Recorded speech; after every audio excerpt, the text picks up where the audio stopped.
Hello বন্ধুরা, সবাই কেমন আছেন? আমি এখন আছি শ্রীনগর রেলওয়ে স্টেশনে। আপনারা জানেন 10ই আগস্ট 2026-এ ঢাকা গোপালগঞ্জ এবং গোপালগঞ্জ ঢাকাগামী একটা ট্রেনের শুভযাত্রা শুরু হয়। তো ট্রেনটির নাম হচ্ছে অভিযাত্রী কমিউটার। আমি নিজে আজকে ফার্স্ট টাইম অভিযাত্রী কমিউটারের একজন যাত্রী হতে যাচ্ছি। আমি যেহেতু এখন শ্রীনগর আছি, আমি কাশিয়ানী যাব। আমার বাসা যেতে হলে কাশিয়ানী খুবই কাছে, বা কাশিয়ানী থেকে হচ্ছে একদম আমার জন্য বেস্ট প্লেস। তো সেই ক্ষেত্রে আমি কাশিয়ানীর একটা টিকিট সংগ্রহ করেছি, যেটা শ্রীনগর থেকে 110 টাকা পড়ছে ভাড়া।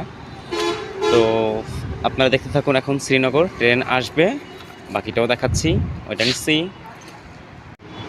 এই যে ট্রেনের জন্য ওয়েট করতেছি, ট্রেন আসবে দেন উঠে পড়ব। প্রচণ্ড রোদ, ট্রেন এখনও আসেনি, ওয়েট করতেছি ট্রেনের জন্য। আমি মাত্র এখানে আসলাম, এসে টিকিট সংগ্রহ করলাম। যাত্রী নেই, খুবই কম এখানে। মাত্র মধুমতি এক্সপ্রেস রাজশাহীগামী ট্রেনটা ঢাকা থেকে এসে গেছে, ওটায় অনেক যাত্রী ছিল, সব উঠে চলে গেছে। মাত্র 2 মিনিট হলো ওটা চলে গেছে। তো আমি এখন এখানে আছি, আমার ট্রেনটা আসবে দেন আমি এটাই উঠবো। ট্রেন চলে এসেছে, এখন উঠবো আমি।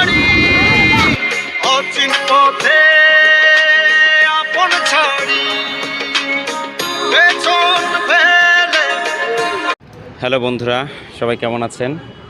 আমি এখন আছি শ্রীনগর রেলওয়ে স্টেশনে। আপনারা জানেন 10ই আগস্ট 2026-এ ঢাকা গোপালগঞ্জ এবং গোপালগঞ্জ ঢাকাগামী একটা ট্রেনের শুভযাত্রা শুরু হয়। তো ট্রেনটির নাম হচ্ছে অভিযাত্রী কমিউটার। আমি নিজে আজকে ফার্স্ট টাইম অভিযাত্রী কমিউটারের একজন যাত্রী হতে যাচ্ছি। আমি যেহেতু এখন শ্রীনগর আছি, আমি কাশিয়ানী যাব। আমার বাসা যেতে হলে কাশিয়ানী খুবই কাছে, বা কাশিয়ানী থেকে হচ্ছে একদম আমার জন্য বেস্ট প্লেস। তো সেই ক্ষেত্রে আমি কাশিয়ানীর একটা টিকিট সংগ্রহ করেছি, যেটা শ্রীনগর থেকে 110 টাকা পড়ছে ভাড়া।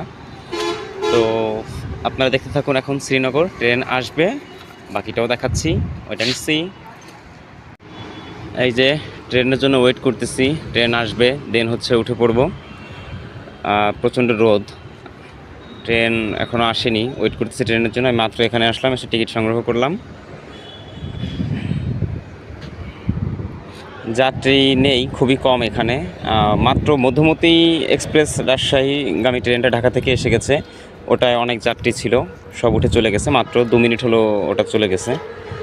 তো আমি এখন এখানে আছি, আমার ট্রেনটা আসবে দেন আমি এটাই উঠবো।